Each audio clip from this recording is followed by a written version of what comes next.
Alabama.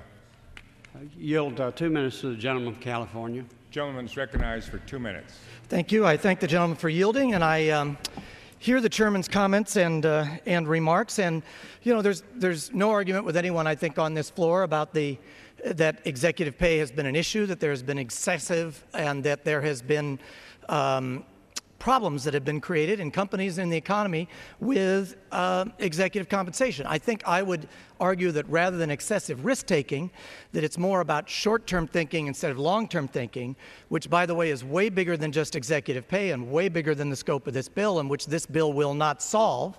But that's another issue. But the question for me is whether this is the right way to deal with it, and I would argue no, because is the only problem out there in corporate governance is the only thing that has created problems for companies related to executive pay? No. Let's look at General Motors and Chrysler and their recent problems. Were their problems created because of executive pay? I'm not sure I've heard anybody argue that.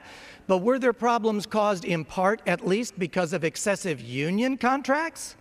Yes. How about of retirement programs that were unfundable over time?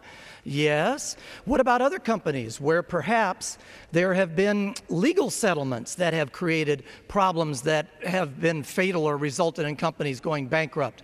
Those have occurred. How about mergers and acquisitions? So what are we going to do? Are we going to have shareholders vote on pay, on mergers, on acquisitions, on union contracts, on retirement pay, on legal settlements, on fees to attorneys? Well, now any of those arguably can bring a company down, and should the shareholders have a say on that?